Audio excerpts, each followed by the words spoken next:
Futbolda 10, 8, 6 və sair kimi nömrələr ən çox seçilən forma nömrələri arasındadır. Bəzi nömrələr də var ki, futbolçular xüsusi mənası olduğu üçün həmin nömrəni seçirlər. İndi danışacağım hekayənin isə bir qədər hüzünlü, bir o qədər də qürurlu hekayəsi var.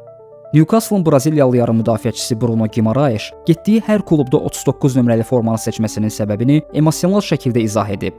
Bilirəm, insanlar üçün bu rəqəm biraz qəribə görünə bilər. Axı bir futbolçu üçün 39 qeyri-adi bir seçimdir. Amma mənim üçün 39 çox xüsusi bir rəqəmdir. Bu rəqəm mənə həyatda hər şey verib. Məhz 39 məni bu gün Newcastle-a gətirib. Məni doyurub, geyindirib və futbolçu olmaq arzumun ardınca getmək üçün gərəkli olan bütün xərcləri qarşılayıb. 039 Rio de Janeiro'da atamın taksi nömrəsi idi. Atam gecə-gündüz o sarı taksini sürürdü ki, mən ac qalmayım. İndi isə dünyanın o biri başında Newcastle küçələrində insanlar onu tanıyır, yaxınlaşıb şəkil çəkdirirlər. Həmin o sarı taksi mənim arzumun sönməsinə imkan vermədi və onu yaşatdı.